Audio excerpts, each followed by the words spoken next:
Call a friend and tell them that we are talking today about how women try to change men. I'm Ben Tankard. This is Rock. This is Dio. We're having a great time today. Sir. Oh, yeah. Talking about our wives, our favorite conversation. Yes, sir. And don't think over the break that our wives who are sitting backstage didn't come out here and try to control what we're doing. Come on, Doc. We're talking about today on how women try to change men. Don't think they weren't giving us extra pointers on what to say when the camera came back home. But we were talking about the differences between women and men. Now, men, you know, we're pretty easy. You know, it don't take many words for us. In fact, if I saw you in the mall and I didn't even know you, and we were passing in the mall, and I did this right here. We just had a full conversation. That's right. We talked about the weather. We talked about the game. All with. Come on, Doc.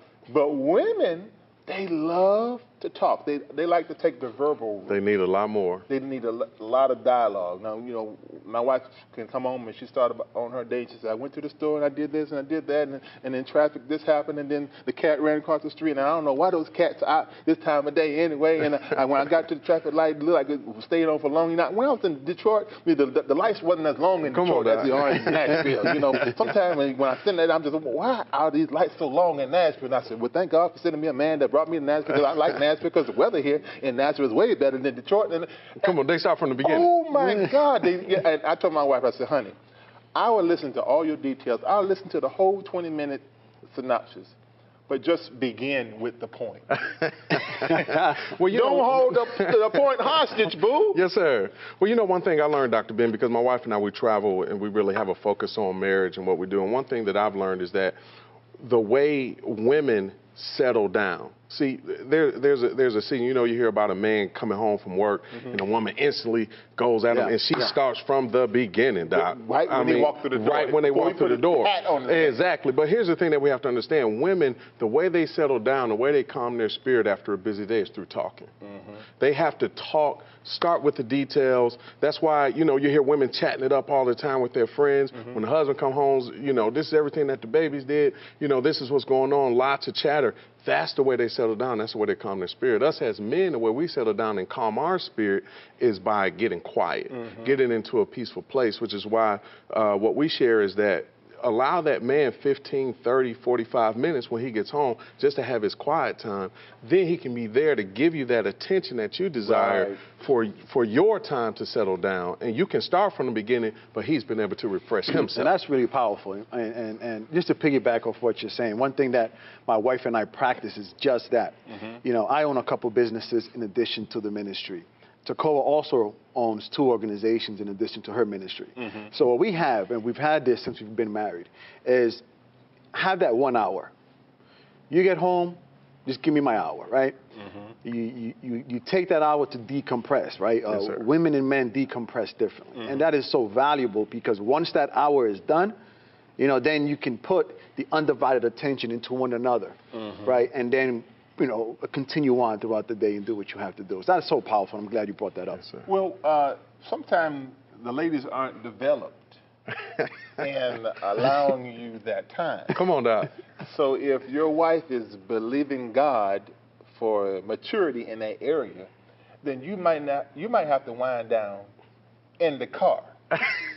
In the driveway before you walk in. Come on, Doc. Just take you 10 minutes, put on some soft music, you know, get you a smoothie, and just get your thoughts together. Yes, sir. Just walk straight Don't walk straight in the crib. Don't do it. Go straight in the crib. Now, some of them, if they see you out there, they're going to come out and knock on the window. They run out there and get what you doing out here drinking smoothie? Yes, sir. What you thinking about? What's in your mind? Yes, sir. Well, you know, that's when training comes into place. You know, we have to train our wives. Ooh, we can train our wives? We can train our wives, Doc. I have my wife trained. Doc, that's a powerful word. The lightning's going to see. I think he forgot that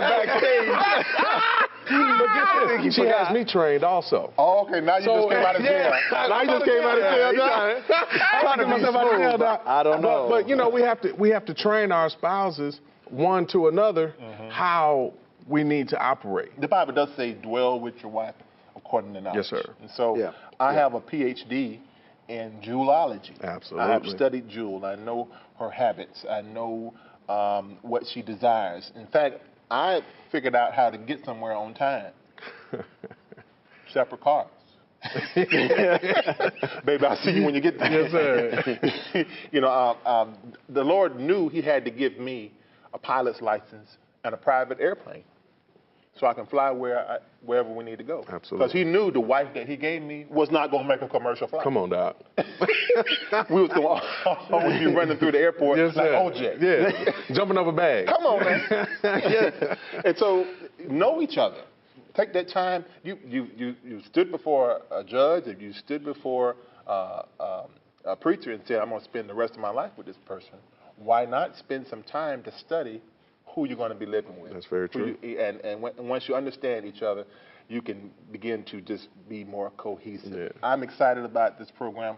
We're going to take a break here shortly, and when we get back, we're going to talk about how women try to change the way we think about money. And the way we think about provision, that sort of thing. Because Mama wants to know what she's going to eat and where she's going to live. And, you know, and I heard one man say that romance without finance is a nuisance. Come on, Doc. So we're going to talk about that when we get back.